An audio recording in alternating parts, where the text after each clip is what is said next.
The fog rolls in thick across the damp village streets, curling around the cobblestones like the fingers of the unseen. The wind moans through the cracks in your cottage walls, carrying whispers of warnings of omens. You don't need to look outside to know that the stars have vanished from the sky tonight. It is said that when the moon hides its face, misfortune follows, and misfortune has come knocking. Every corner of this medieval world is steeped in the shadow of superstition, where a single misstep, perhaps the wrong word spoken in haste, the wrong flower picked, could lead to a death more horrible than you can imagine. But tonight you feel it more deeply, the creeping dread of the unknown, the deadly grip of beliefs that hold your every thought captive. If this tale stirs something deep inside you, tell me, do you believe the power of superstitions could have shaped a life as fragile as this one? The village sleeps uneasily beneath a cold, cloud-choked sky, the air thick with the scent of impending rain and unease. The ground beneath your feet is soft, soaked from days of drizzling, leaving the path slick with mud, its slippery surface betraying your every step. Above you, the sky presses down heavy with the weight of unspoken fears. There's something in the air tonight, something thick and dark, a promise of something not quite right. You feel it in the chill of the wind that cuts through your cloak, the way the trees bend and groan like weary old men whispering warnings from some distant age, and in the stillness, a whisper of something else, a curse, carried on the wind like a shadow. They say it's been here for as long as the village itself. A curse of ancient origin, one that demands tribute from anyone foolish enough to wander too far from the safety of their hearth. You know the stories, of course. Everyone does. You've heard them whispered around the fire, muttered in hushed tones by the elders, their eyes always darting toward the woods, the horizon, the places no one dares to go. But tonight, you can feel it in your bones, an unshakable certainty that the curse is real, and it is waiting for you. The villagers never speak of it aloud, but you know the tale. The black cat, its eyes like smouldering coals, following its every step, the silent death that lingers in its wake, waiting for the right moment to claim another soul. The night feels heavier than usual, as if the very earth is holding its breath, waiting for some unseen hand to reach out and take what it is owed. You can hear the wind begin to stir again, a low moan that rises from the depths of the earth, rattling the window panes of the nearest homes. The villagers lock their doors tighter tonight. You're certain of it. There's an air of dread that hangs like smoke in the corners of every home, a quiet but persistent fear that only the darkness seems to understand. As you walk the narrow, winding path toward the village well, you can't shake the feeling that you are being watched. The well itself seems to brood, silent and still, its water hidden beneath a thick cover of moss. It has always been a place of whispers, of half-formed words that flutter in the air like moths to a flame. It is said that the water has its own memory, that it holds within it the secrets of the past, of the curses that have come before, and the ones that still lie in wait. The villagers avoid speaking too freely of the past, but tonight the silence seems almost oppressive, like a pressure building up from deep within the earth, ready to break free. An elder, leaning heavily on his staff, stops you as you approach the well. His voice is raspy, worn by years of speaking things best left unsaid. You feel it, don't you? He asks, his eyes scanning the village as though expecting something to emerge from the shadows. The air is thick with it tonight. You shouldn't be out here, not with the curse so close. He pauses, looking over his shoulder as if to make sure no one is listening. The black cat, it's been spotted again. They say when it crosses your path, your soul is marked.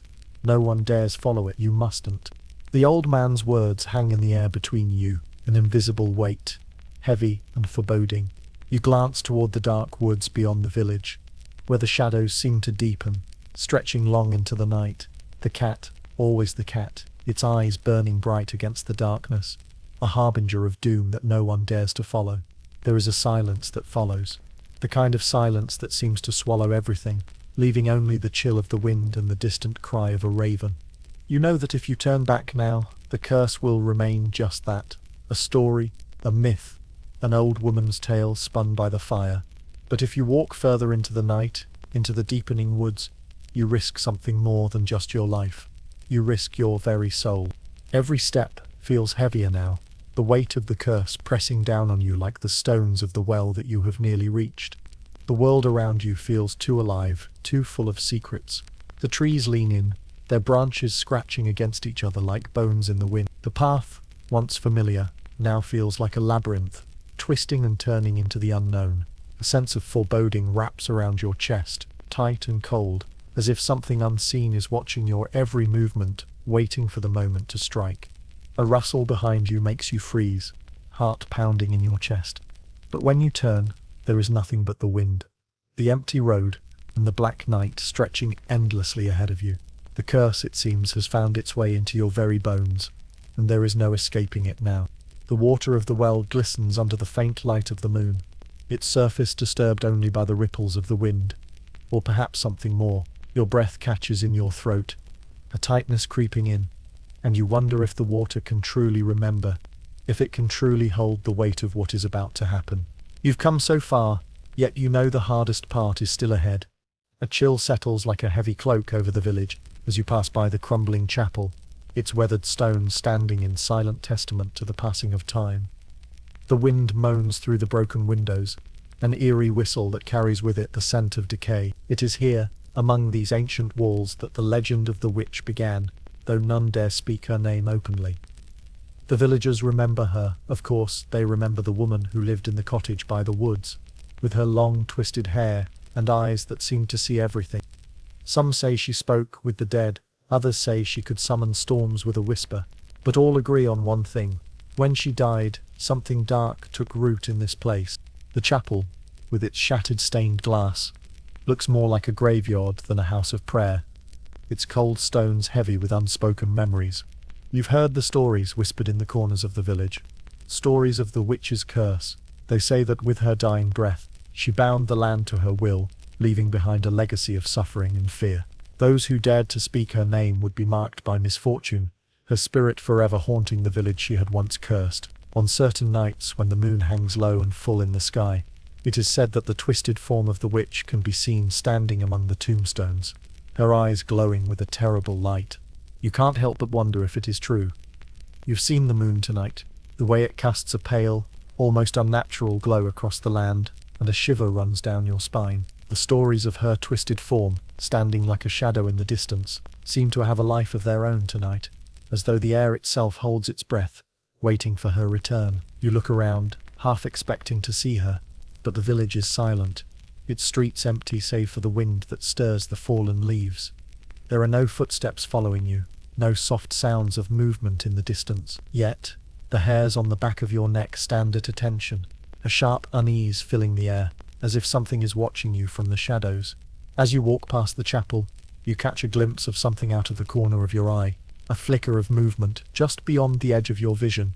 You stop, heart racing, but when you turn, there is nothing. The shadows play tricks on you.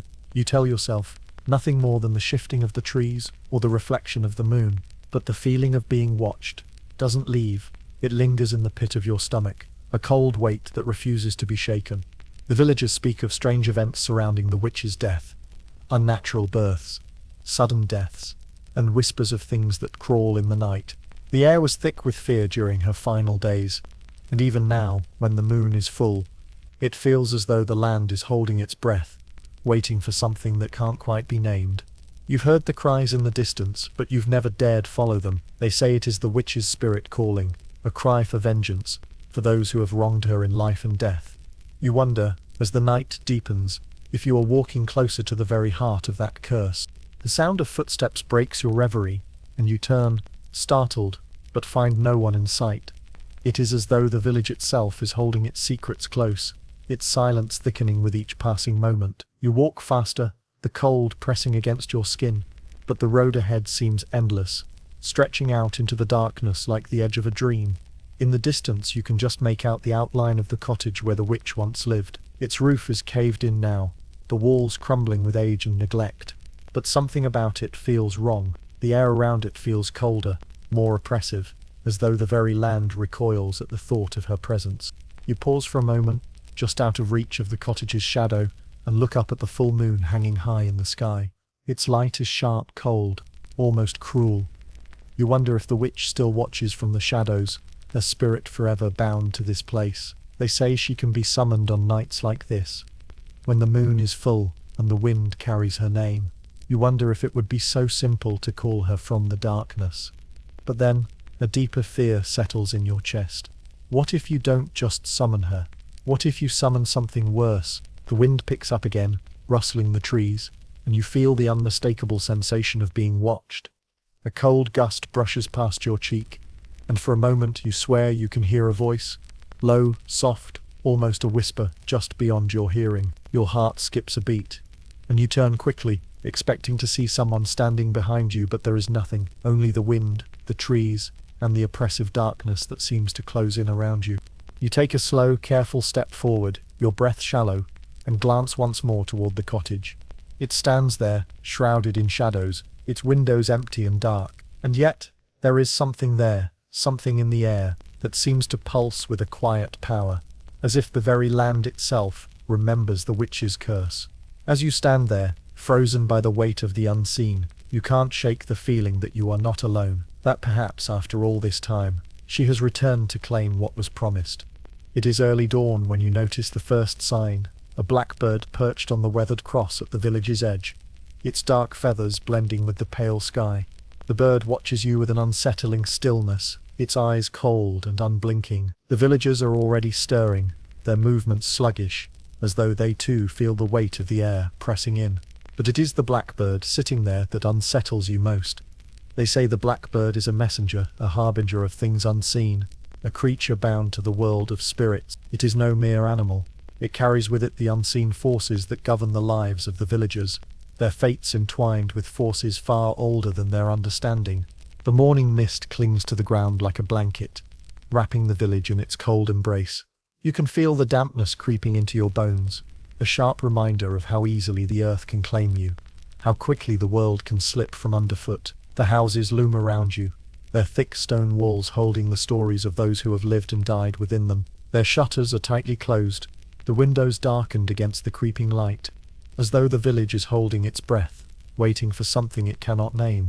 You pass by the well, the one you visited the night before, and pause to glance down into its dark depths. The water's surface is still, but something about the way it reflects the morning light seems off, almost too still. The surface of the water is a mirror, but you feel the unease that comes with a reflection that doesn't belong to you. It's said that if you look into the water long enough, you'll see more than just your own face. Some say you might catch a glimpse of something buried deep beneath the surface, a secret, a memory, or worse, a warning. You feel the wind stir again, a low sigh that rises from the depths of the earth, as though the land itself is speaking to you, urging you to listen. But what can you hear in the wind? The villagers murmur about the curse of the bog, a myth that has been passed down for generations.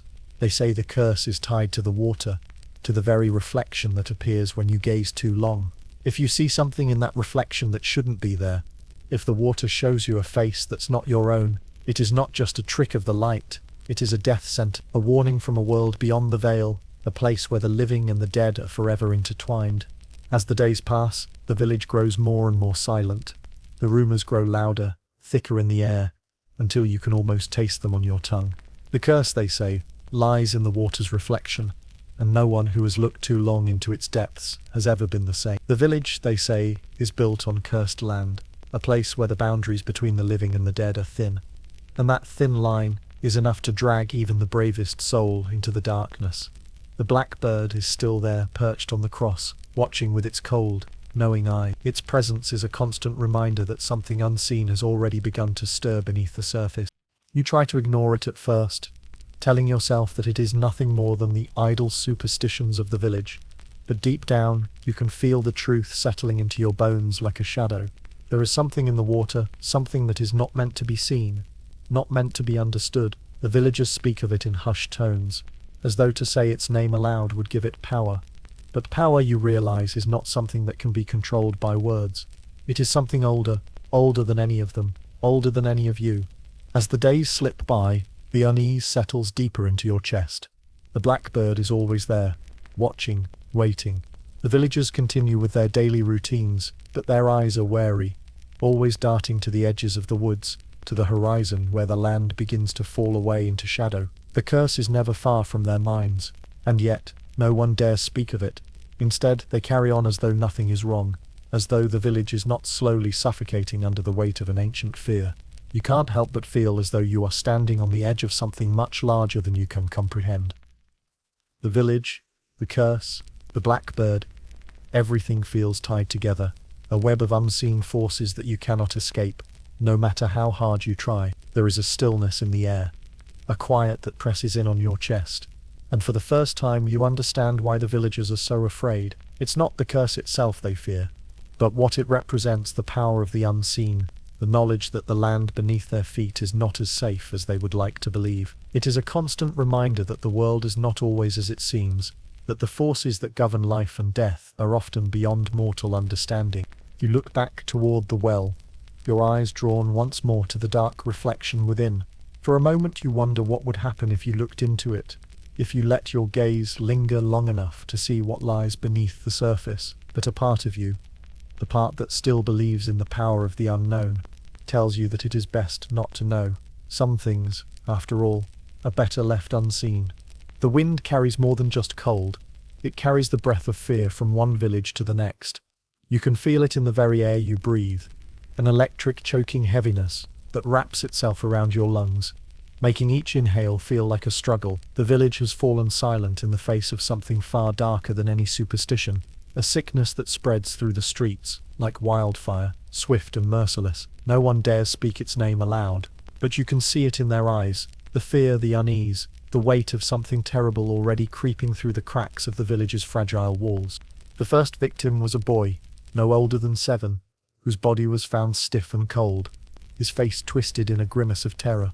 The sickness came without warning, a fever so fierce it consumed him in mere hours.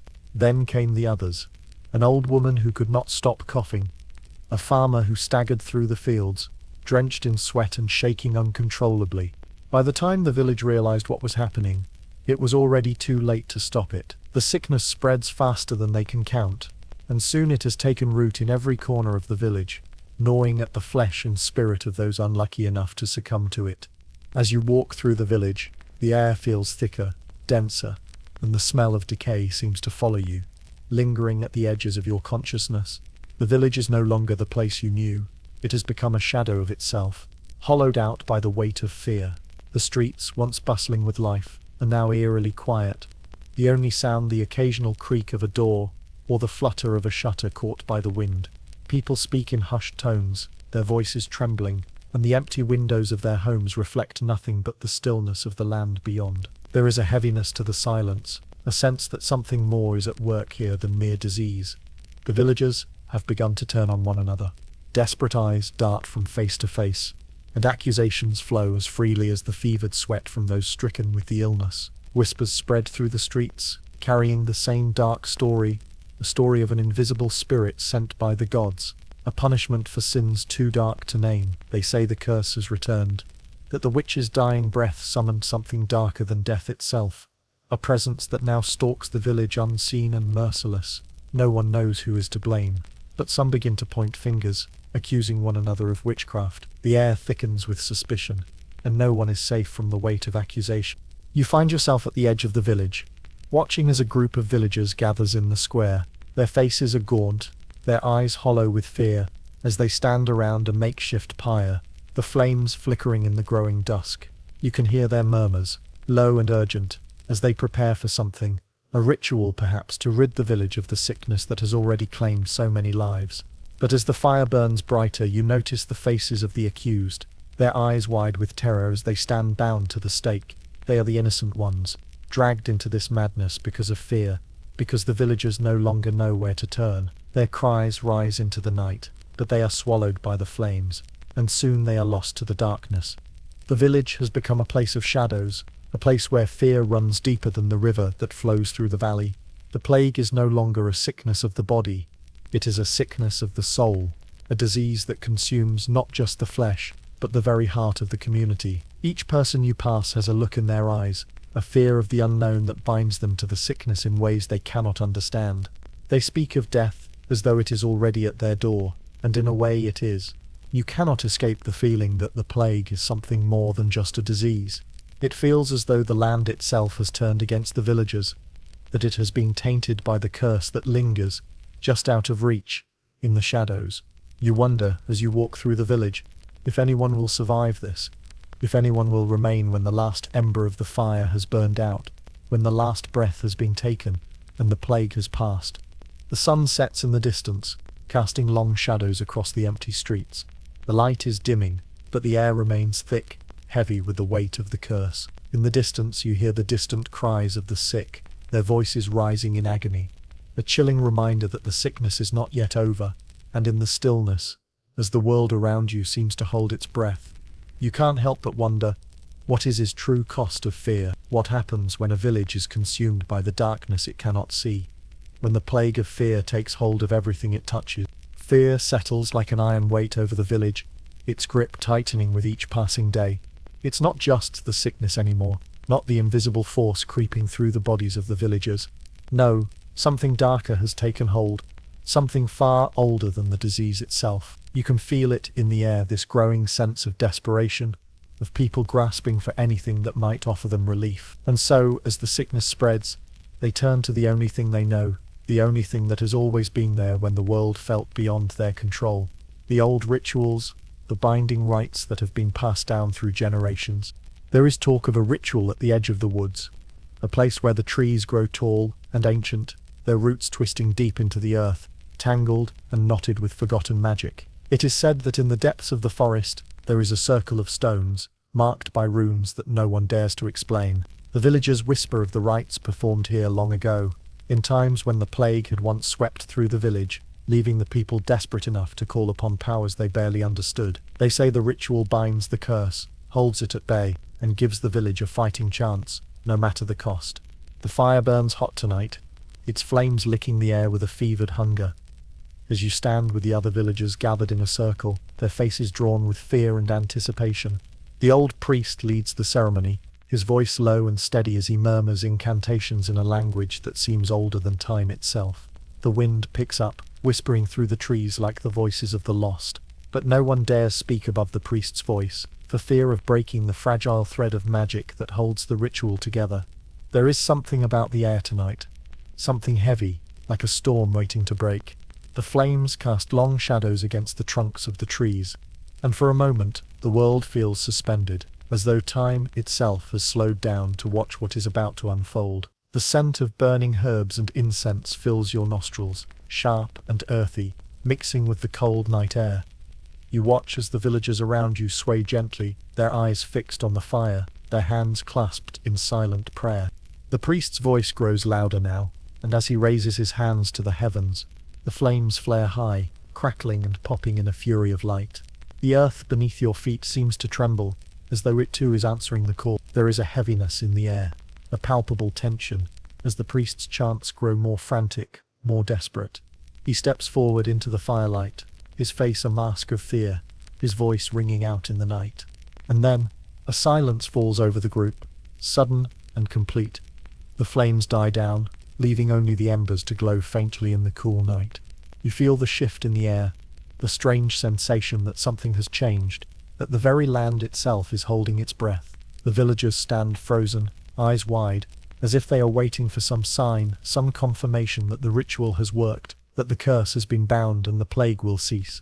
But the silence lingers too long, and the tension in the air begins to feel unbearable. The priest's face is pale, his hands trembling as he lowers them from the sky. He looks around, as if expecting something to happen, but there is only the crackling of the dying fire and the whisper of the wind through the trees. The feeling of dread that has been creeping along the edges of the village is now thick and suffocating, heavy in your chest, as though something has gone terribly wrong. You glance around the circle, meeting the eyes of the other villagers. There is fear there, yes, but also something else, something darker. A sense of disbelief, as though no one quite knows what to expect. No one can say what should happen next, for the ritual is not one that is often performed. It is not something anyone truly understands, and yet it is the last thread of hope, the final desperate attempt to stem the tide of the curse. The priest steps back, his gaze now fixed on the circle of stones that surrounds the fire.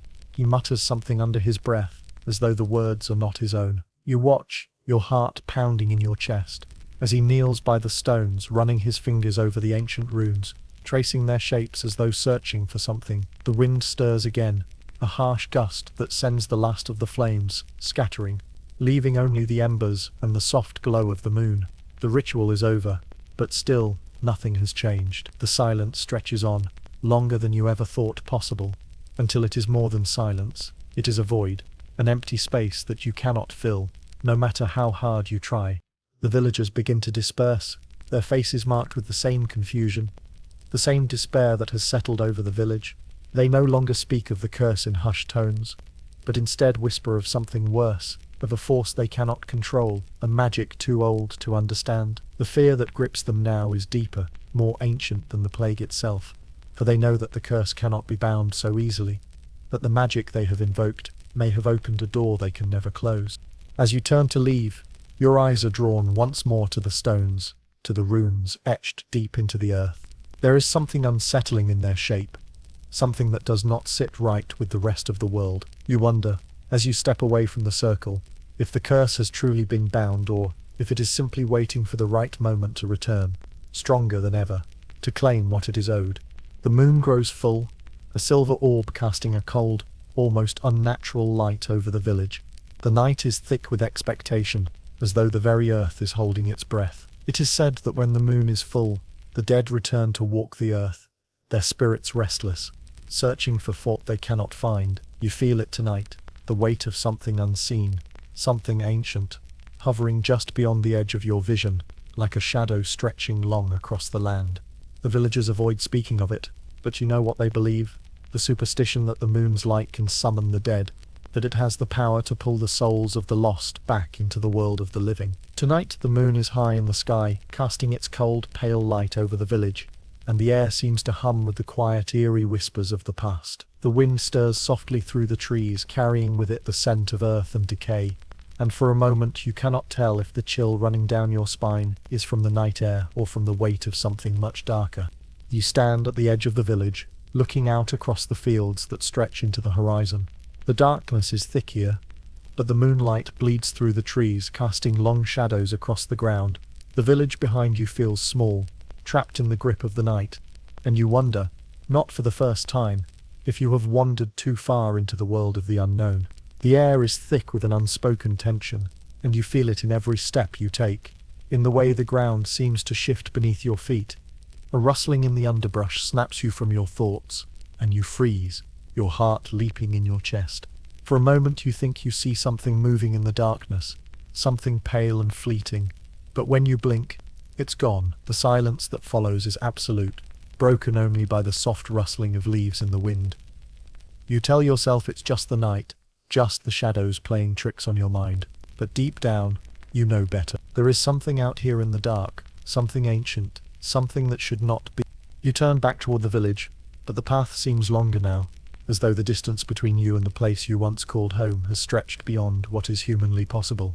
The trees bend and creak in the wind, their branches swaying with a rhythmic, almost hypnotic motion. For a moment, the village feels like a distant memory, swallowed by the weight of the night. The moon, now hanging high in the sky, casts an even colder light on the landscape, and the shadows seem to deepen, curling around the edges of your mind. And then you hear it, the sound of footsteps, soft and steady, behind you. The breath catches in your throat, and your pulse quickens. You turn, but there is nothing there, only the moonlight stretching over the field. The air is still, but the sensation of being watched lingers, heavy and oppressive. You tell yourself that it's nothing, that it's just the wind, or the sound of your own breath, echoing in the quiet. But the fear gnaws at you, a sharp, insistent tug at the edges of your consciousness. The villagers have warned you, in hushed tones, to never walk the fields on a full moon night, to never wander too far from the safety of the village. They say that when the moon is full, the veil between the living and the dead grows thin, and that the spirits of the past walk among the living, their eyes searching for those who have not yet been claimed. The moonlight tonight is bright, far too bright, and the land beneath it feels wrong, as though it has been changed, warped by the touch of something beyond mortal comprehension. You walk faster now, the path ahead uncertain, but the need to escape growing stronger with every step. The trees seem to close in around you, their twisted limbs reaching out like skeletal fingers, and you can't help but glance over your shoulder again, half expecting to see something standing just beyond the edge of your vision. The air feels thick now, and you wonder if the spirits the villagers speak of are not just stories but warnings. Warnings of something that walks the land at night, something that thrives in the silence between heartbeats and breaths. The wind picks up again, whipping through the trees, and you hear it whispers, soft and almost too faint to catch, but unmistakable nonetheless. It is the wind, you tell yourself, nothing more. But then the whisper grows louder, sharper, and you feel your blood run cold. The sound is no longer the wind. It is a voice that calls your name, distant yet urgent, pulling at the edges of your consciousness like a tide. The hairs on the back of your neck stand on end, and for a moment you are frozen, unable to move, unable to breathe. The voice calls again, closer this time, and you spin around, heart hammering in your chest. But there is nothing there, nothing but the moonlit field stretching before you, endless and empty. You begin to run, your footsteps pounding against the earth, each breath coming faster, sharper. The village is still a long way off, but you do not look back. You run as though the very air itself is closing in around you, pressing against your chest with each desperate stride. And yet, even as you run, the whispers follow you, growing louder with every step. There is something in the darkness, something that calls to you, something that knows your name.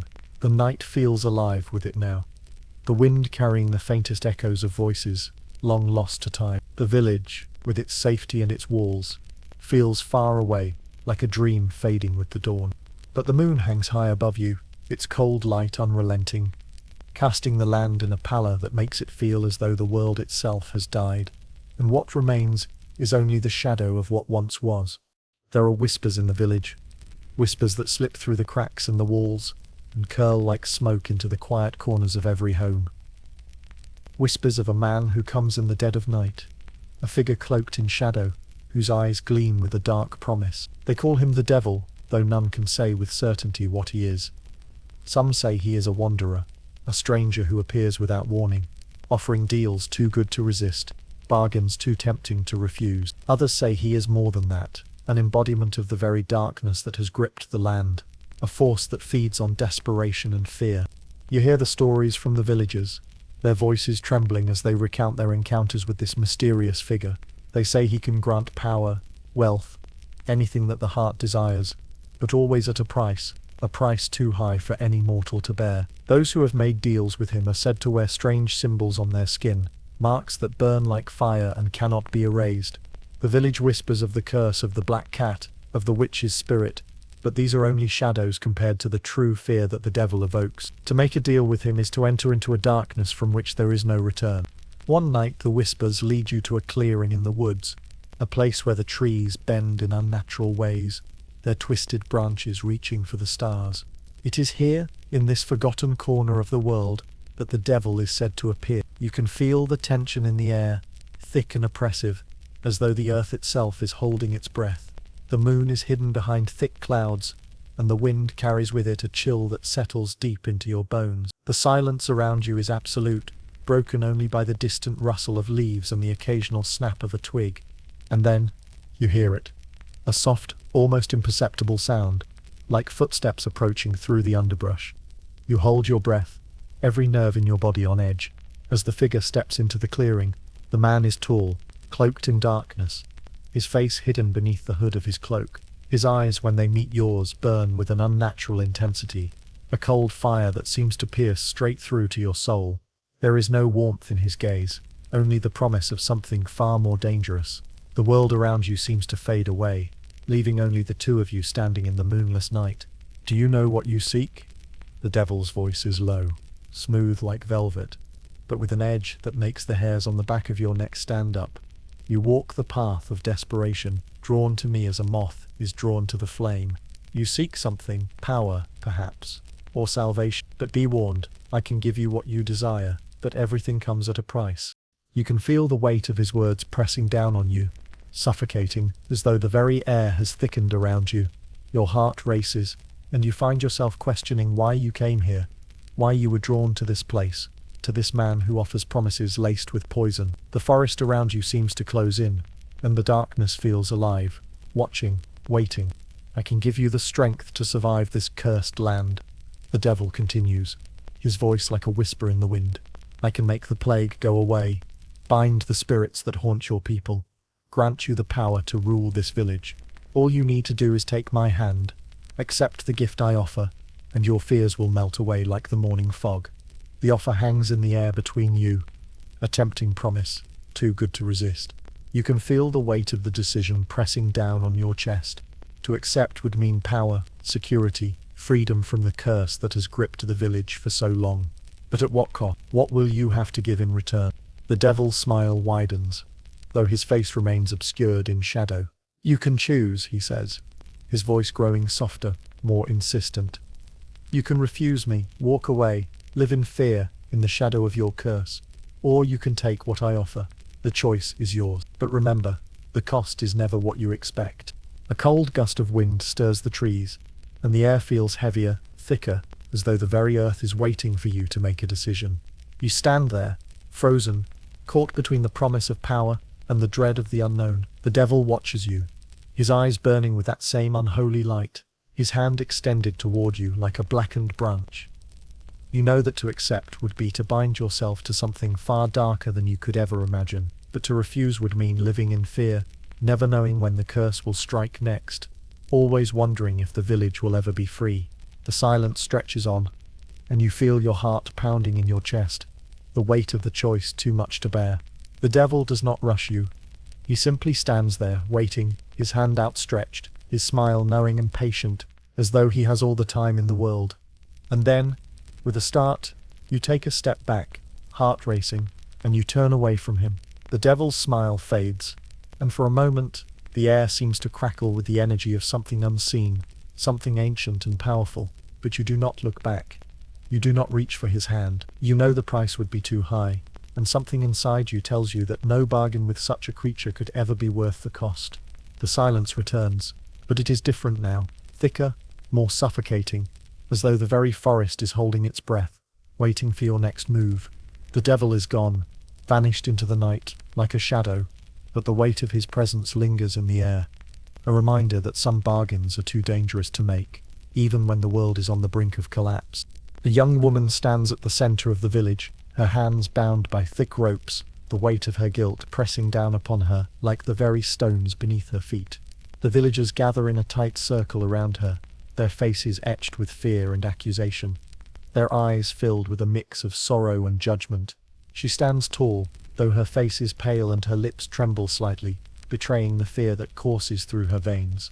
But she does not speak, she does not beg for mercy. Instead, she stands there, a figure of silent defiance, as the murmurs of the crowd swell around her like a storm waiting to break. The story of her betrayal has spread like wildfire through the village, its flames growing hotter with each telling. They say that she, once a devoted daughter and sister, has broken the sacred vows that bind this village together. In a time of great need, when the plague gripped the land and the curse threatened to destroy everything, she made a pact with a man who was not her betrothed. She sought comfort in his arms, and in doing so she broke the trust of the entire village. For it is said that betrayal during such dark times can summon greater horrors than anyone can comprehend. It was not just her own actions, but the ripple of consequences they created that sent the village spiraling into deeper chaos. Some say that the curse followed in the wake of her betrayal, that the sickness was spread, not by the gods, but by her act of defiance, a rebellion against the very forces that sought to preserve the fragile balance of life and death. The villagers, already driven by fear and suspicion, now see her as the source of their misfortune, the one who brought the wrath of the curse upon them. Her name is whispered in the dark, but never spoken aloud, for fear that saying it will bring more calamity. Yet, there she stands, in the cold light of the early morning, as the village slowly tightens its grip around her. The air is thick with the scent of burning wood and incense, as though the very atmosphere is preparing itself for a reckoning. The earth feels heavy beneath your feet, as though the land itself is drawing back from her. They say the girl was once full of life, her laughter like music in the streets. But now her face is a mask of resignation, her eyes hollow with the weight of what has happened. The crowd shifts uneasily, murmuring among themselves, some speaking of the strange things that have occurred since her betrayal, mysterious deaths, strange sights in the woods, whispers in the wind that speak of a force, an ancient power that has been unleashed because of her actions. Her father, the village elder, stands beside her now, his face an unreadable mask. His hands are trembling as he grips the ceremonial staff, but his eyes are hard with a resolve that matches the severity of the situation. His voice, when he speaks, is low and steady, but it carries with it the finality of an irrevocable decision. She must answer for her actions, he declares, his words cutting through the murmurs of the crowd like a knife. The curse will not end until we pay the price. The villagers, desperate for any form of reprieve from the plague, nod in solemn agreement. They believe that by condemning her, they can placate the spirits, end the suffering, and bring an end to the curse that has hovered over them for so long. They see her not as a daughter, not as a sister, but as a symbol of their deepest fears, a fear of betrayal, a fear that the village's fragile hold on survival might be undone by one person's mistake. The girl does not protest. She stands, bound by her own guilt and the weight of the village's accusations. The cold of the morning air bites at her skin, but she does not shiver. Instead, she lifts her chin, meeting the eyes of the villagers who surround her, her gaze steady, unwavering. There is no pleading in her eyes, no cry for mercy. There is only a quiet acceptance, as if she has already made her peace with the world and all it contains. And then the first stone is thrown. It comes from the back of the crowd, a large stone, smooth and cold, its edges sharp and unforgiving. It strikes her shoulder, but she does not flinch. The villagers watch as the stone bounces off her, but it is as if the very act of throwing it has already sealed her fate. One by one, the stones fall. Some are small, others large, but each one strikes her body with a sharp, sickening thud. Her blood stains the earth beneath her feet, mixing with the soil that has long been soaked by the tears and the fear of those who have come before her. Yet, even as the stones hit, she does not cry out. She does not beg for mercy. Instead, she remains standing, her eyes locked on the horizon, her thoughts far from the village, far from the crowd. Her body may be battered, broken by the force of the stones, but her spirit remains unyielding, untouched by the violence that is meant to break her. As the last stone is thrown, and the final blow is struck, a silence falls over the crowd. The act of condemnation has been completed, and yet something lingers in the air, something unsaid, something deeper than guilt or fear. The curse may have been lifted from the village, but at what cost? What price has been paid for the blood that has been spilled? The girl crumples to the ground, her body finally giving way to the force of the stones.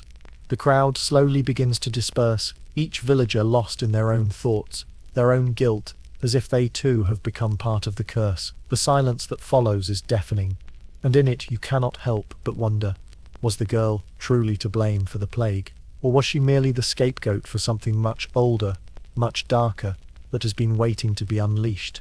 The village is quieter now, the distant cries of the condemned still echoing in the air, but now replaced by an uneasy stillness, a silence that weighs heavily on every soul. The plague has not relented, the curse not yet lifted, but the villagers carry on as if nothing has changed, caught between the fear of what they've done and the hope that it might be enough. Yet there are others, the young, those who are not yet burdened by the old superstitions and the weight of tradition, who begin to speak of another ritual, another way to restore balance, to free themselves from the grip of fate.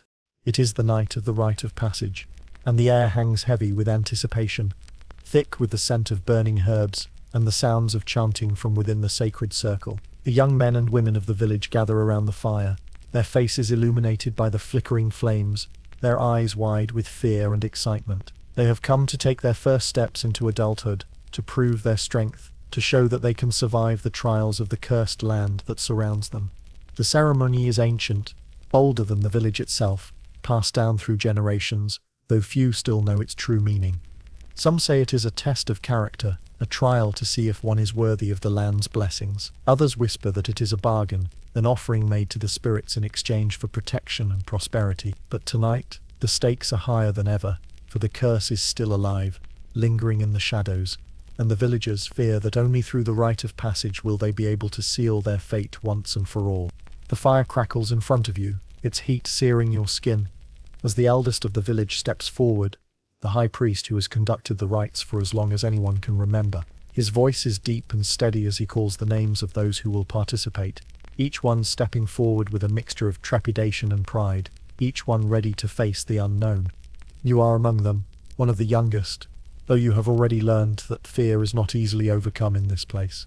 As you step forward, the heat of the fire seems to sear your very soul, and the voices of your ancestors seem to echo in your mind, urging you to step forward, to prove that you belong to this land, to this village, Your heart pounds in your chest, but you do not flinch. The time has come to prove yourself. The rite is simple enough: to walk into the darkness of the woods, where the trees loom like silent sentinels, and to return with the blessing of the spirits.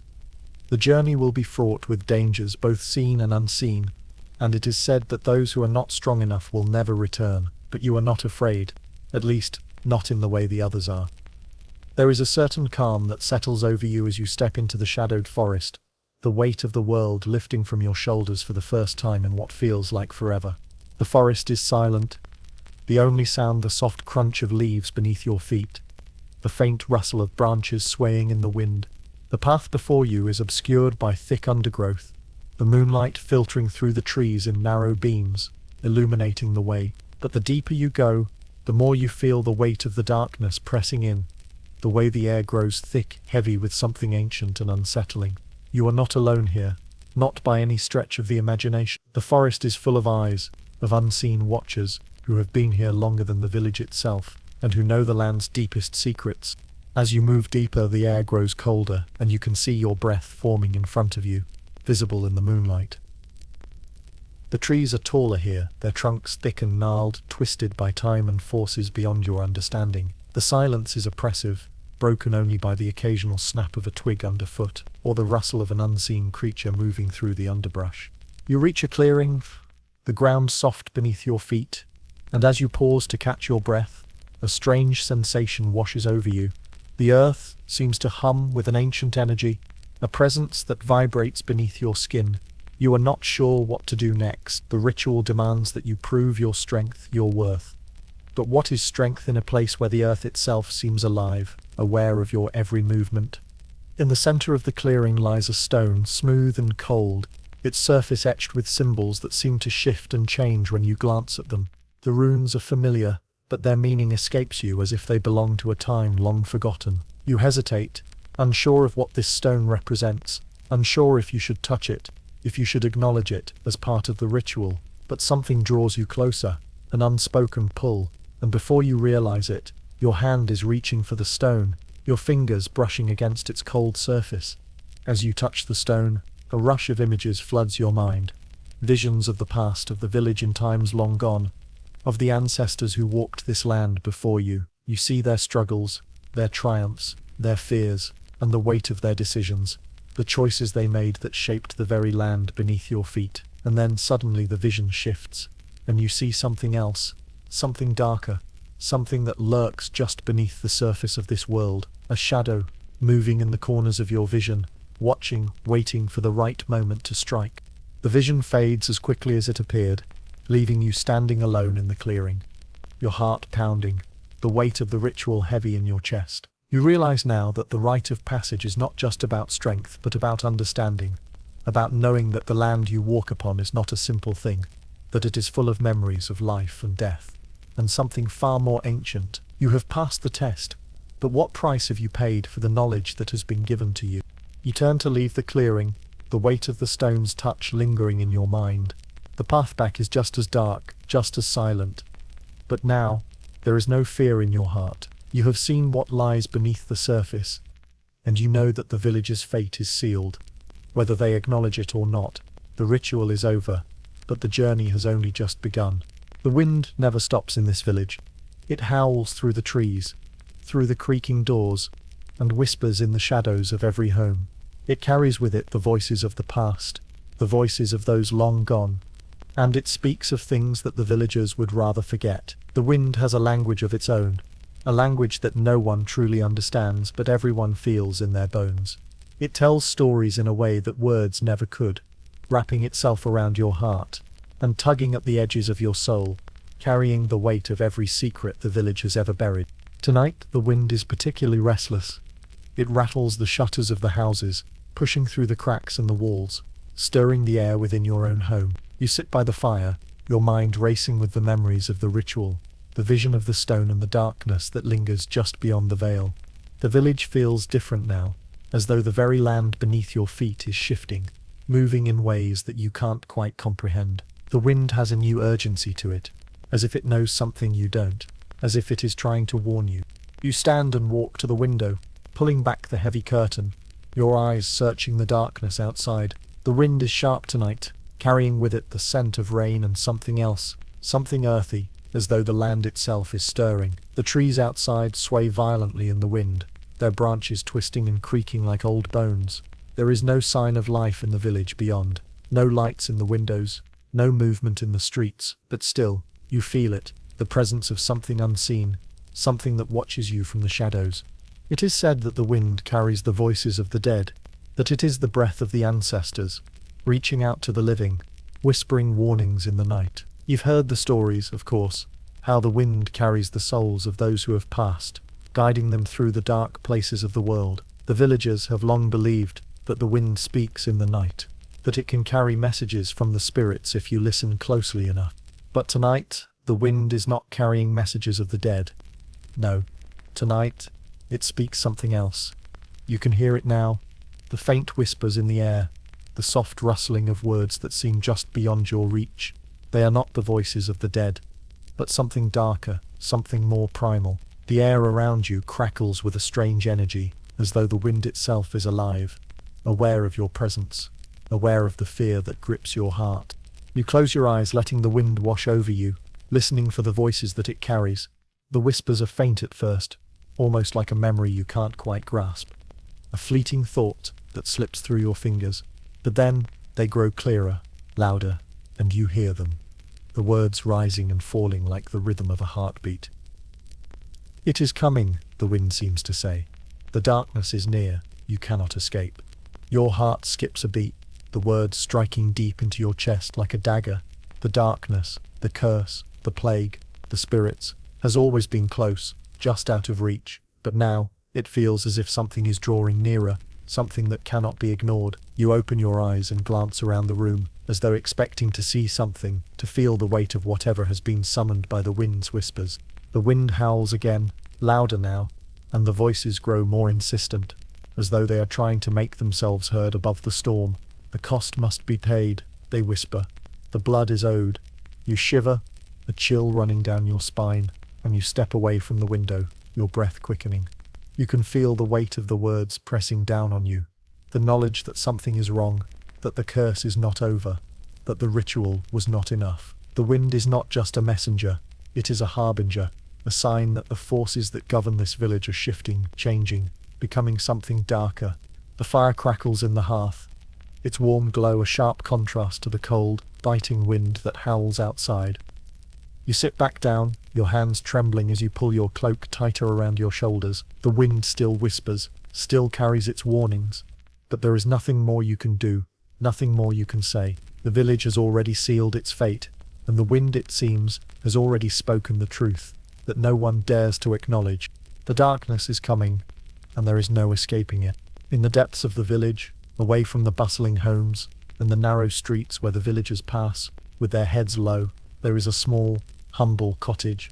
Its walls are cracked with age, the roof sagging slightly under the weight of countless seasons. The door is always open, yet few ever enter, for inside lives a woman whom the villagers call the blind seer. She is a figure of mystery, her presence both feared and revered, for it is said that she can see the unseen, that her blindness is not a curse, but a gift that allows her to peer into the fabric of the world in ways others cannot. You have heard the stories, of course, how the seer speaks of the past, how she whispers of things no one should know, and how her words, when spoken, are always true. Some believe she is nothing more than an old woman lost in her delusions, but there are others who swear by her visions, who claim that she has foreseen things that could not have been known by any mortal means. Her predictions are always shrouded in riddles, her warnings veiled in metaphor, but those who listen closely understand that they carry a weight far greater than the simple ramblings of an old woman.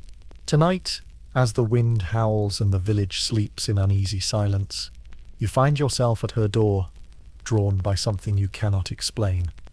It is the whispers of the wind, the warnings you have heard, that have brought you here. There is something in the air tonight, something that tells you that the answers you seek lie within this cottage, within the soft-spoken words of the blind seer. You stand at the threshold, hesitating for only a moment, before you step inside. The cottage smells of herbs and incense, the air thick with the earthy scent of dried plants, and something sweeter, something unfamiliar.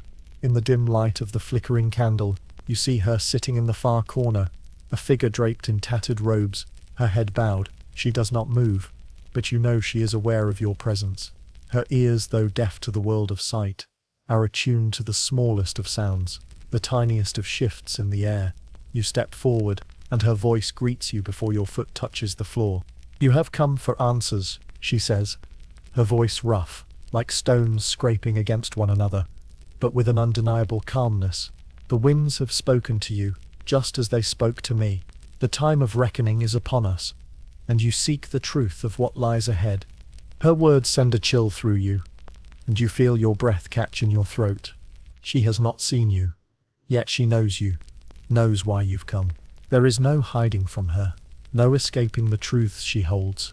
You stand still for a moment, uncertain how to respond, but her silence forces your next words from you. "I need to know what is happening to the village," you say, your voice barely above a whisper. "The curse, the plague, is it truly the work of the spirits? Is there no end to it?"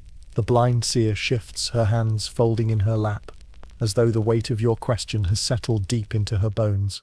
She does not answer immediately, but you can feel her presence growing, filling the room with a weight of ancient knowledge. Knowledge that has been kept hidden, locked away from the world outside.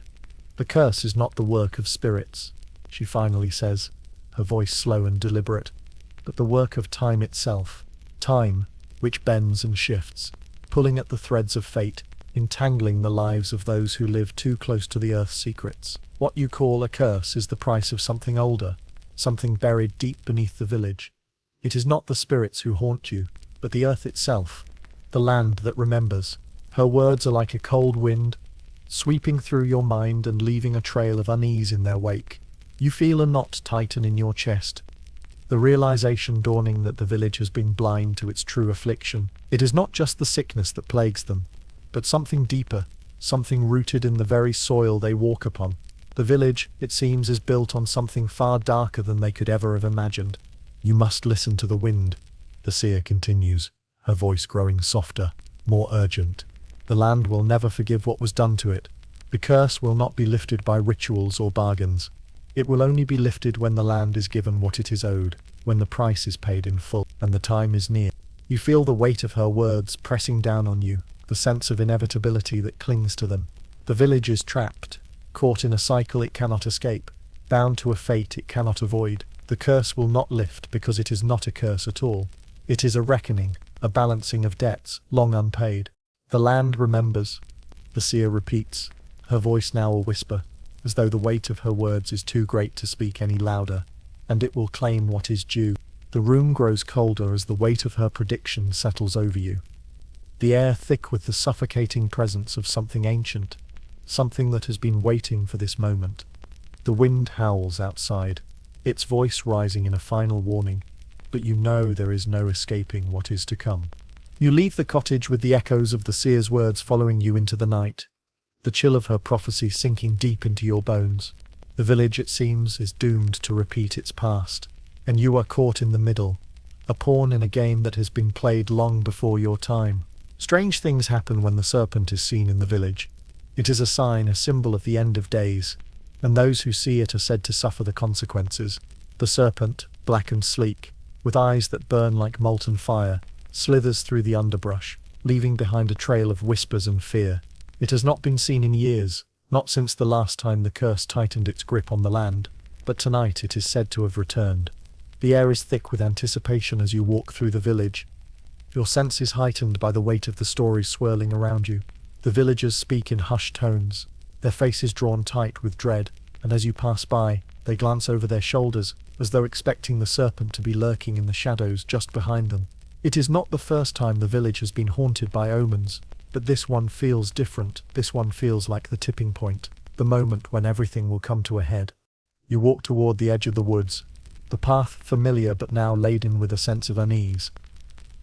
The trees stretch out above you, their branches thick with leaves that rustle softly in the wind. The sun is setting, casting long shadows across the earth, and the world seems to grow quieter as the light fades.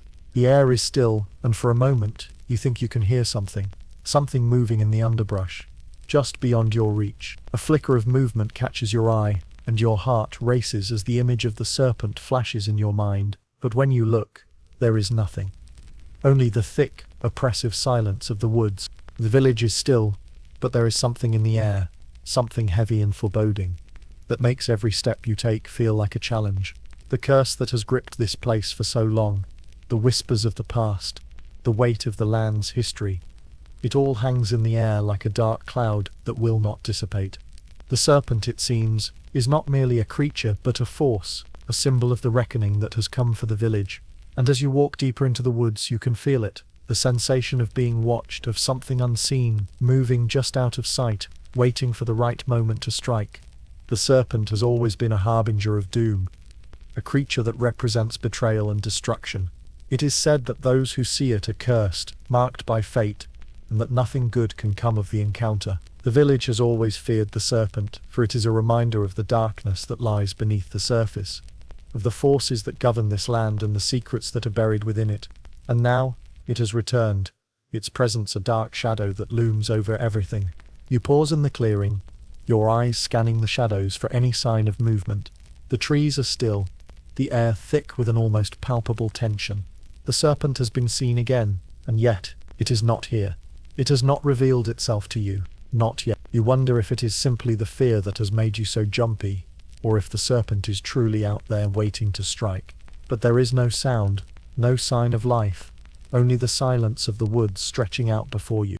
And then, just as you begin to turn back, you hear it, a rustle, soft but unmistakable, coming from the underbrush just beyond the clearing.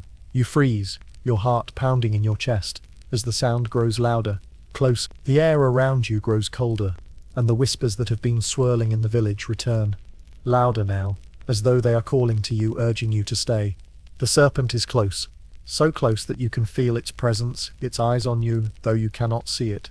The air shifts again, and for a moment, you swear you can hear its hiss, a low, serpentine sound that sends a shiver down your spine. Your feet move before you can stop them, and you step forward, your pulse racing, as the fear grips you tightly. The whispers grow louder now, almost deafening, until they are a chorus of voices calling your name, urging you to run, to leave before it is too late.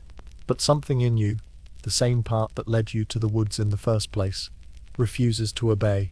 You stand your ground, unwilling to turn back now. The serpent is here, in this very moment, and you are caught in its gaze. You feel its power, its malice, but you do not flinch. Instead, you wait, your breath shallow, your mind racing. The darkness around you deepens, the shadows shifting and swirling like living things, and for a moment you are no longer sure if the serpent is real, or if it is a manifestation of something darker, something older that has always been here, waiting for this moment. The rustling stops abruptly, and the air grows still once more. For a long moment, there is nothing, no sound, no movement. You stand there, frozen, unsure of what to do. But the serpent does not appear. Instead, the wind picks up, swirling around you, carrying with it the scent of earth and decay. It is then that you realize, the serpent has already passed, already left its mark on the village and on you. It is no longer about finding the creature, or about confronting it. It is about the realization that the curse, the darkness, has already claimed this land. The serpent has come, and it has gone, but the damage it has done is deeper than any one creature could inflict. The path back to the village feels longer now. The shadows, heavier, the air thicker with the weight of what you have learned. The serpent's kiss lingers on your skin, a cold reminder that the curse is not just a story, it is alive, and it is waiting for the moment to return, stronger than ever. The village is on edge, the fear in the air palpable, as the figure at the center of it all stands at the crossroads of life and death. The false prophet has arrived. He is a man of strange words and strange promises, claiming to speak for the gods themselves, offering salvation to those who are willing to believe in his vision. But to those who have lived under the shadow of superstition for so long, the prophet is nothing more than a harbinger of doom, a man who has come to lead the village further into the darkness that has already claimed so much of their lives. His arrival was sudden, a quiet whisper on the wind that grew into something more, a voice calling to the desperate, the lost, those who had seen the plague ravage their homes and feared that nothing would save them. The prophet promised them redemption, an end to the curse that clung to the land like a disease. And yet, beneath his promises, something felt wrong. His words were too smooth, too perfect, and those who listened to him began to change. Their eyes glazed with a fervor that spoke of something deeper, something dangerous. Now as the fire burns in the center of the village, you stand among the crowd, watching as the prophet is bound to the stake. His eyes are wide with panic, his hands shaking as he is forced to face the fire, the very thing he had once spoken of with reverence, with an almost holy reverence. But the villagers no longer care for his words, no longer seek salvation from a man who has led them only further into the darkness. "You know nothing," the prophet spits, his voice breaking as the flames begin to lick at the air, rising higher, hotter. "You will all see, you will all understand, when it is too late." The villagers do not flinch at his words. Instead, they turn away, their faces etched with anger, with fear. They have already made their decision. He must pay for the lies he has woven into the fabric of their lives. The prophet is a symbol now, a symbol of all the things they fear, all the things they cannot control, all the ways in which they have been betrayed by the very land they call home. The flames grow higher still, casting long shadows over the village, and you feel the heat on your skin, the oppressive weight of the moment settling deep into your chest. The prophet's cries echo through the night, but they are drowned out by the crackling of the fire, the rising hiss of the flames consuming him. The smoke curls into the air, thick and choking, and for a moment you wonder if the village is not burning, but something else, something far darker, far more insidious is being consumed in this fire. As the flames flicker, you can see the prophet's eyes widen with terror, his body writhing against the ropes that bind him. But there is no escape for him now. He was a false prophet, a man who promised what he could not deliver, a man who sought to play with forces beyond his comprehension. The villagers, their hearts hardened by the years of suffering, do not mourn him. Instead, they watch in silence as the fire does its work, burning away the last traces of his presence. When it is done, when the fire has consumed all that remains of the prophet, the village is silent once more. The flames die down, leaving only the smouldering embers behind. A reminder of the cost of belief, the cost of trusting a man who preyed on the desperation of others. The village is quieter now, its people lost in their own thoughts, each one grappling with the weight of what has just occurred. You stand at the edge of the crowd, watching the embers fade into the night, and you cannot help but wonder, was the prophet truly false? Or was he just another pawn in a much larger game? A game that has been played by forces beyond the understanding of the village. His words, once so sharp, so full of promise, now seem hollow, as if they were never meant to be believed. Yet still, you cannot shake the feeling that there was something more, something deeper at play, something that even the flames could not purify. The village, it seems, will never be free, not until the cost of the curse is paid in full, not until the land itself has been given what it demands.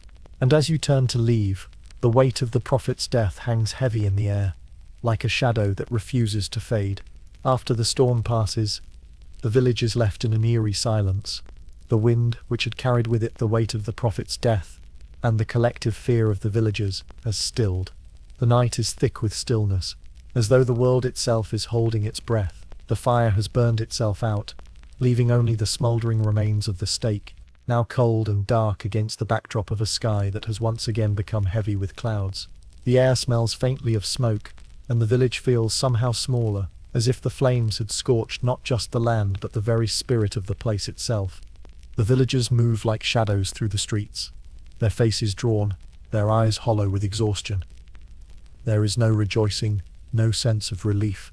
The prophet's death has not brought the peace they had hoped for. The curse still lingers, the plague has not been lifted, and the whispers of the past echo louder in the air than ever before. The weight of the village's sins presses heavily on each person, and it is clear that no matter how many rituals are performed, no matter how many lives are sacrificed, the land will not relent, the curse will not loosen its grip. You walk through the village, your footsteps quiet against the dirt road, and you notice how everything feels muted. The buildings that once held warmth and laughter now seem cold and distant, their walls scarred by time and the ravages of fear. The people, once full of life, now carry themselves as though they are shadows of their former selves. They do not speak, do not meet your eyes, as though the very act of looking at each other might bring another curse upon them. And yet, even in the silence, there is a strange sort of peace. It is not a peace born of happiness or relief, but one born of exhaustion, of resignation. The storm has passed, and for now, there is nothing more to do. The rituals are complete, the sacrifice is made, and all that is left is the waiting for the curse to either be lifted or to grow stronger, as it always has. You find yourself walking to the outskirts of the village, to the place where the earth meets the forest. The trees stand tall and unmoving, their branches heavy with the weight of years and memories. The air here is different, cooler, fresher, as if the forest holds within it the secrets of the land, secrets that the village can never truly understand. The wind rustles through the leaves, and you can hear it now, faint but undeniable, the same whisper that has haunted the village, the same voice that has called to you from the shadows. The wind stirs again, carrying with it the scent of the earth, the smell of something older than time. You pause for a moment, wondering if you should step further into the woods, deeper into the unknown, but something holds you back. The village, for all its flaws, is your home, and even in its silence, it is the place where your heart resides. The forest calls, but it is a call that promises no answers, only more questions, more shadows. You turn back toward the village, the weight of its silence settling once more on your shoulders. It is the kind of silence that speaks volumes, that tells you everything and nothing at once. You can hear the soft murmur of voices in the distance, the faint sound of a mother comforting her child, of a farmer tending to his crops, of a village that continues on, despite the curse that lingers, despite the shadows that haunt its every corner. The night grows darker, the stars obscured by the heavy clouds that have returned, and you find yourself wishing for the storm to return, for the wind to pick up again, and carry away the stillness, the suffocating silence that has settled over everything. But the storm does not return, the wind does not stir, there is only the weight of the quiet, heavy and unyielding. And so, the village waits. It waits for the curse to break or to tighten further. It waits for a promise that may never come. And you too wait. But for what? For answers that may never be revealed? For a peace that may never come? The village stands still in its silence, and you stand with it, caught between the past and the future, between the hope for something better and the dread that the curse is eternal. The forest calls to you, its ancient trees reaching up toward the heavens like the fingers of the forgotten gods. It whispers on the wind, its voice carried on the breath of time itself, and you cannot ignore it. There is something primal in the way the trees bend toward the earth, the way the undergrowth stretches out beneath your feet like a living thing, urging you forward. You feel it deep in your bones, a pull that cannot be denied, a force that seems to call to you personally, as though the forest knows you, as though it has always known you, and is waiting for you to answer. The village, it sounds distant and muted now, fades away as you step deeper into the woods. The path is winding, tangled, and overgrown with roots and vines that seem to claw at your legs, but you do not stop. The air here is thick with the scent of damp earth and decaying leaves, and it clings to your skin, heavy with the weight of centuries. The forest is alive, and its presence is overwhelming, as if the land itself is watching, waiting for something. The deeper you go, the darker it becomes. The trees loom overhead, blocking out the sunlight, and the air grows colder, more oppressive. You can hear the faint rustling of the wind through the branches, but beneath it, there is a strange, almost imperceptible hum, like the pulse of the earth itself. It is a sound that resonates in your chest, making your heart race, and you feel the weight of the forest pressing in on you from all sides, as if it is trying to draw you closer, deeper into its embrace. You hesitate for only a moment, standing at the edge of a clearing, where the light seems to break through the canopy above, casting long shadows across the ground. The air here is thick with the scent of something sweet, almost intoxicating, and the wind carries with it the faintest whisper of a voice. It is a voice you do not recognize, but somehow you know it. The voice speaks of things long buried, of secrets that the forest holds in its ancient roots, secrets that no one should ever learn. But still, the call is undeniable. You take a step forward, then another, until you find yourself standing in the heart of the clearing, surrounded by the towering trees that seem to lean in toward you, their branches stretching out like a canopy of dark fingers. The ground beneath you is soft, spongy, and the air is thick with the presence of something ancient, something that predates the village, predates the curse, something that has always been here, waiting, watching. The whispers grow louder now, rising from the earth itself, filling your mind with images, with visions that flicker like shadows in the corner of your vision. You see the village, But it is not the village you know. It is a place lost to time, a place swallowed by the very earth that surrounds it. You see the trees, tall and ancient, stretching out beyond what you can see, their roots twisting deep into the soil, into the very heart of the land, and beneath them you see something else, something dark, something that has been hidden for centuries, something that is now stirring, waking from a long, long sleep. The forest pulses with this energy, and you feel it in every fibre of your being. The wind picks up, swirling around you, pulling at your clothes, tugging at your hair. The air grows thick, almost suffocating, as though the very land is breathing in time with you, its rhythm echoing in your chest. You cannot move, you cannot breathe. You are rooted to the spot, caught in the forest's grip, unable to escape. The whispers are louder now, clearer. You were always meant to come here, the voice says. And this time, you know it is speaking directly to you. You are part of the land, as much a part of it as the trees, as the earth, as the roots that twist beneath your feet. The village is only a shadow of what was, only a memory. It is here, in the forest, that the true power lies. The words sink deep into your soul, and you feel them in the very marrow of your bones. The forest is not just a place, it is a living, breathing entity, and you have always been a part of it, just as the village has always been bound to it. The curse, the plague, the whispers, they are all part of the same story, part of the same twisted fate that has been unfolding for centuries. But now, the story is changing. Now, the forest is calling you to fulfill a role, to become part of its ancient rhythm, to take your place in the cycle that has always been. You cannot escape it, cannot deny it. The choice was never truly yours. The land has already chosen. And as the shadows stretch long across the clearing, you feel a sense of finality settle over you. The forest has spoken, the land has chosen, and you will never be the same again. You are the silent witness to the unfolding of a tragedy, a young child, abandoned by all, who becomes a scapegoat for the village's troubles. The villagers, desperate for a solution to the curse that has plagued them, have turned their eyes toward the weakest among them, and that child, small and fragile, becomes the center of their rage, their fear, and their blame. They say that the child's birth was unnatural, that the mother, though once beloved, has broken some sacred trust with the gods, and now, the child is the embodiment of all their suffering, a symbol of everything that has gone wrong. The villagers gather in the square, their faces etched with fear, their eyes burning with the heat of accusation.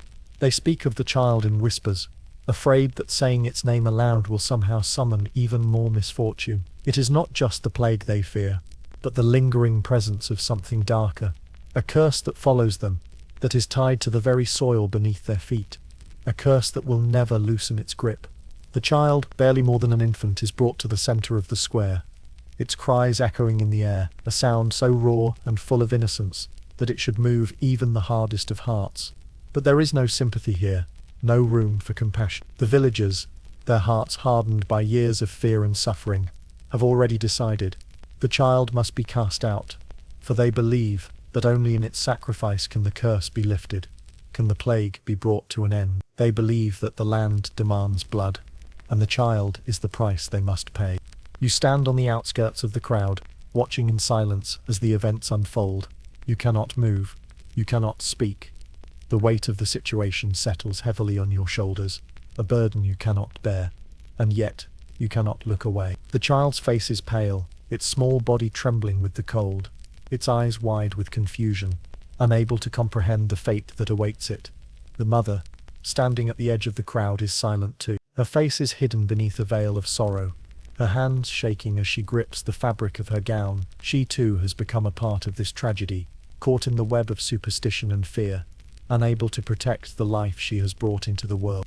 The elders step forward, their voices low and steady as they speak of the sins that have been committed, of the blood that must be spilled to appease the land, to end the curse. They tell the villagers that this is the only way, that the child's death will lift the shadows from their lives, will free them from the grip of the plague that has ravaged their homes. They speak with certainty, with conviction, as if they know something that the rest of the village cannot understand. But you see the doubt in their eyes, the flicker of uncertainty that betrays their words. They too are unsure, but fear has taken hold of them, and fear is a powerful thing.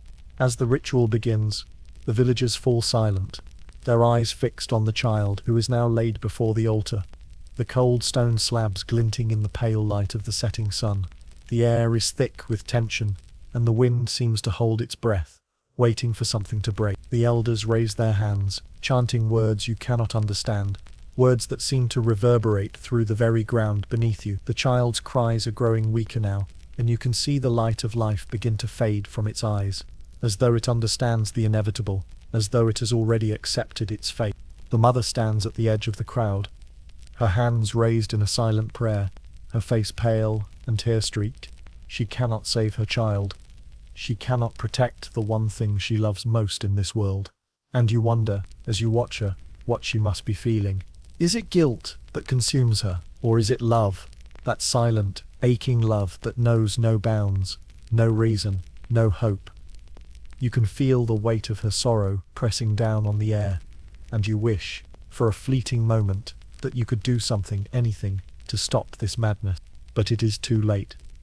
The chant rises, the words growing louder, more insistent, and with each passing second, the village becomes more certain, more convinced that this is the right course of action. The child's cries stop altogether, and a strange, suffocating silence descends. The villagers do not move, do not speak, but there is something in the air that tells you that this moment, this cruel, tragic moment, will stay with them forever. They have sealed their own fate, and the cost of their actions will be felt long after the child's body is laid to rest. You turn away from the scene, your heart heavy with the knowledge that nothing can change what has been done. The child is gone, and the village will continue on, its people bound to the curse that has already claimed so much. But the question lingers in your mind. Did they do the right thing, or did they simply sacrifice an innocent life in the name of fear? The wind begins to stir again, whispering through the trees, and you feel the weight of something darker, something more sinister, pressing in on you. The silence that follows is deafening. As the days drift by, the village grows quieter, its once vibrant community slowly fading into isolation. The weight of the curse, of the rituals, of the sacrifices made, presses down on the hearts of the villagers, like an invisible hand, squeezing the life from them with every passing moment. The air is thick with the scent of decay, not just from the plague that continues to haunt them, but from the death of something far more vital, their connection to each other, their belief in the goodness of life, their faith in what they had once known. The old chapel stands at the center of the village, its walls weathered and worn by time, its windows darkened by the soot of years of candlelight and incense. It is here, in this hollowed-out place of worship, that the villagers now gather, not in joy or hope, but in silent resignation. The once sacred halls are filled with the weight of their fear, the fear that no matter what they do, the curse will never lift, that the land will never forgive them for the blood they have spilled. Tonight there is a chill in the air, a coldness that cuts through even the thickest cloak, and you stand in the back of the chapel, your heart heavy as you watch the villagers kneel in the pews. The flickering candlelight casts long shadows across the room, the flames trembling as if afraid to burn too brightly. The priest, once a beacon of hope, now stands before the altar, his face drawn and weary. His voice, when he speaks, is hollow, as though he no longer believes the words he is saying. "Gods of our ancestors," he murmurs, his hands raised in prayer. But there is no conviction in his voice, no faith, only the ritual, the motion, the formality of something that has lost its meaning. Grant us peace, grant us redemption, deliver us from this darkness. But the words fall flat, lost in the heavy air. No one answers. The gods, it seems, have long since turned their backs on this place, and the village can only hope that the weight of their prayers might be enough to bend fate, even if for a fleeting moment. You watch as the villagers kneel in silence, their faces downcast, their bodies bowed beneath the invisible burden that has claimed them. There is no joy here, no sense of community, only the weight of fear and regret. You feel the same weight pressing on your chest, the same gnawing emptiness that has taken root in the hearts of those around you. The curse is not just a plague of the body, it is a plague of the spirit, a sickness that has eaten away at the very soul of the village. The priest's voice falters, and for a moment there is only the sound of his ragged breathing, the soft rustle of the villagers' clothing as they shift in their seats. It is as if the entire world is holding its breath, waiting for something, anything, to break the silence. But nothing comes. There is no sign, No miracle, no divine intervention. The wind outside picks up, and you hear it whisper through the cracks in the chapel walls, carrying with it the weight of something ancient, something beyond human understanding. You stand there, in the back of the chapel, your heart heavy with the knowledge that no prayer will save them. The villagers have already sealed their fate, and the land will continue to demand its price. The curse will not lift, not until the debt is paid in full. The priest lowers his hands, his prayer finished, and the village falls back into its heavy silence. The villagers rise, one by one, and slowly file out of the chapel, their heads low, their steps slow and measured. There is no hope here, no light to guide them through the darkness. There is only the weight of what has been done, of what must still be done, and the knowledge that the land will never forget the blood that has been spilled. You step outside, into the cool night air, and the village stretches out before you, dark and silent. The stars are hidden behind a blanket of clouds, and the wind carries with it the scent of the earth, of the forest, of the place that has always watched over them, the same forest that now seems to loom ever closer, its ancient trees standing like silent sentinels, waiting for the final reckoning. The village is still, but you know that it will not remain so forever. The curse, the plague, the darkness, they are not finished yet. The final price has not yet been paid. The curse has run its course, and now there is only silence.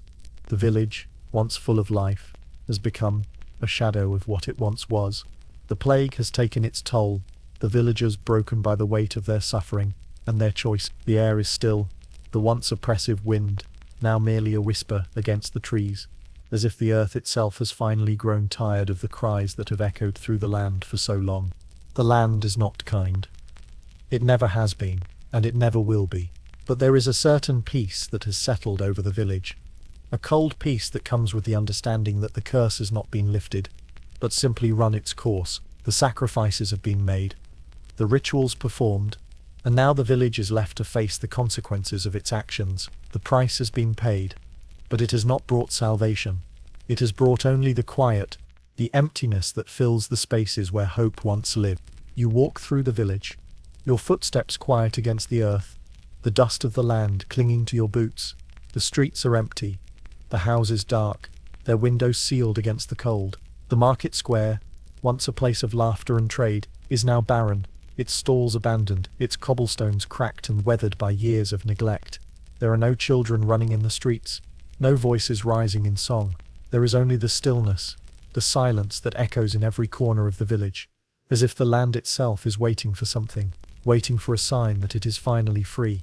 But there is no sign, no miracle, no divine intervention. The land is as it always was, quiet, harsh, and unforgiving. The curse, it seems, was never a curse at all. It was merely the inevitable consequence of living in a place bound by ancient forces, a place where the past never truly dies, but lingers, haunting the present, like a shadow that can never be outrun. You find yourself standing at the edge of the village, looking out over the fields that stretch toward the distant hills. The trees are still, their branches heavy with the weight of years, and the land before you seems to stretch out into eternity, vast and indifferent. There is no end to it, no boundary, no escape. The village, for all its efforts, has not escaped its fate. It has simply come to the end of its road, and now, all that remains is the quiet, the weight. As you stand there, you feel the weight of what has passed, the weight of the lives lost, the choices made, and the sacrifices that have not brought the peace the villagers so desperately sought. The curse has ended, but what comes next? What is left when the dust settles, when the last ember fades into the night? The village has been changed forever, its soul scarred by the horrors of the past.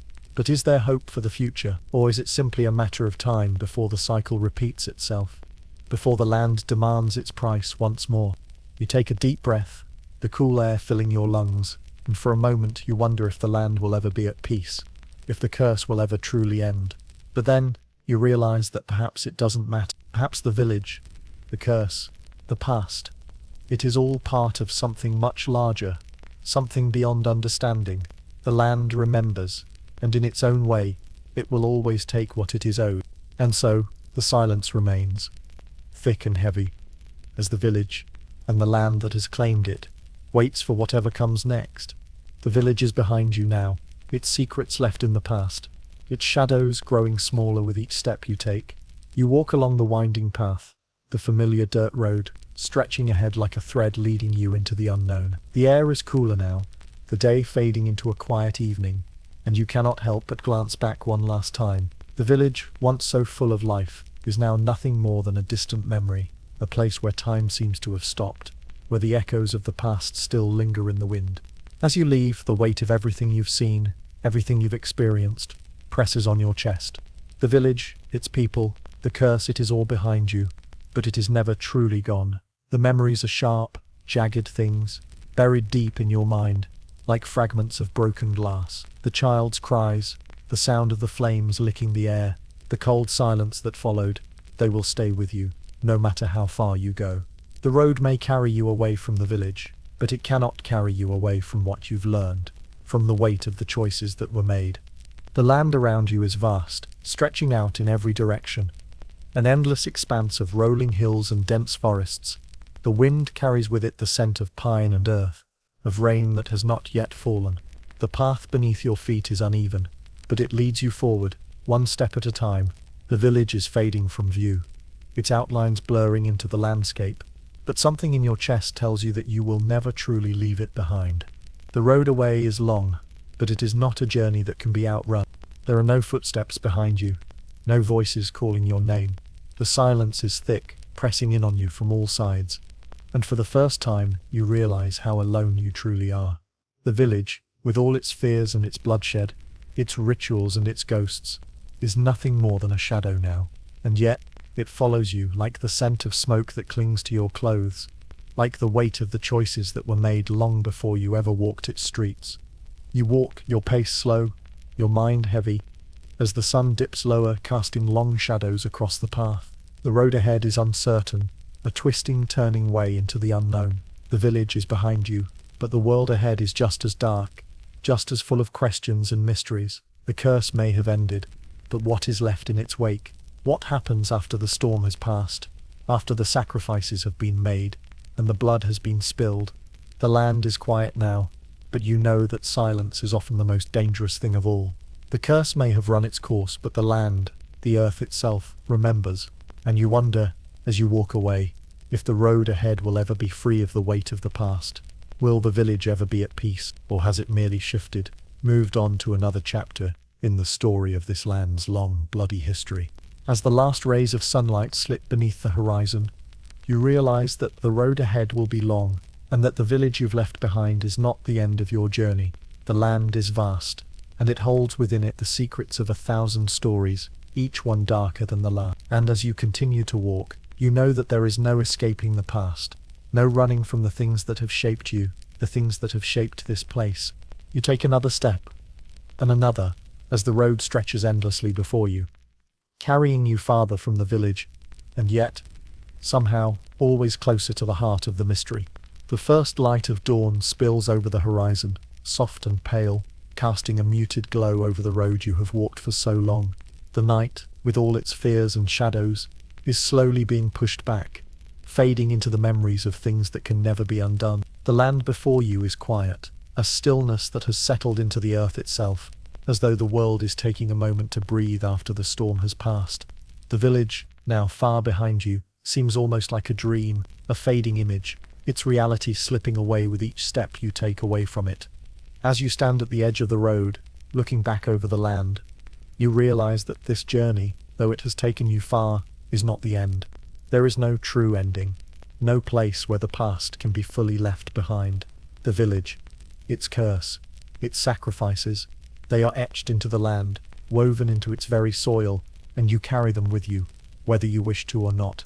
The forest, the trees, the wind, they all know what has happened, and they remember. The curse has ended, but the price that was paid, the blood that was spilled, will never be fully washed away. It lingers in the earth, like a shadow, just beyond reach. You turn away from the distant memory of the village, and look toward the road ahead. The path, though long, stretches forward, into the unknown.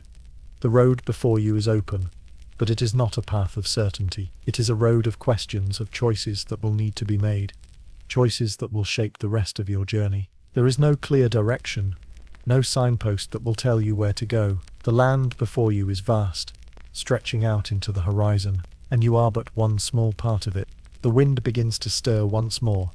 Soft, almost imperceptible breeze that seems to whisper through the trees, as if the world itself is speaking to you, urging you forward. The forest, dark and ancient, looms on one side, its shadows stretching long and deep, as though it holds the answers to questions that can never be asked aloud. The village, now distant and fading, is no longer a place of refuge. It is a place of memory, a place that has already become part of the Earth's history, a chapter that has closed.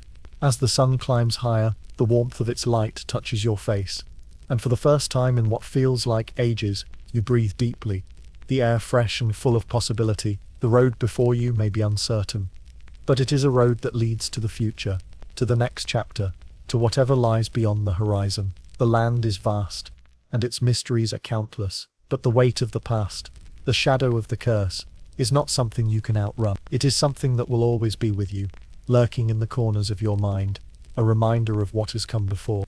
And so you walk forward, step by step, knowing that the road ahead holds both darkness and light, both sorrow and hope. The village is behind you, and the world ahead is still waiting, still unfolding, with all its endless stories and unanswered questions. The final dawn is here, but it is not the end. It is only the beginning.